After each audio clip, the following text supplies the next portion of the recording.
So we're moving on to triceps. Now, for this exercise, it's going to involve 2 dumbbells. You're going to be doing the dumbbell double tricep kickback. And what you're going to want to do, you're going to be leaned over just a little bit, and you want to have your back completely straight. You don't want to be bent. And what you're going to do is have your dumbbells like this, and you're going to take it, bend over, and you're going to curl them back. It's literally a kickback. And the way that you want to finish so that you really get that full range of motion, because so many of us will stop at that point here, and you don't get that full range of motion. You want to get this targeted all the way up in there. So a great way to do that, and a great way to visualize how to do that actually, is think of it taking your thumb like you're hitchhiking, and when you start here, you're going to want to end with that thumb facing the ground and the knuckles facing directly behind you.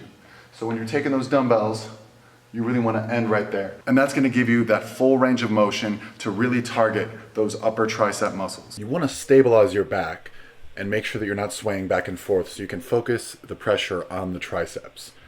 Again, with the hitchhiker's thumb, you want to face it all the way down at the peak extension to get the proper muscle contraction. Notice how I'm taking it very slow and steady. And this is how you do the dumbbell tricep kickback.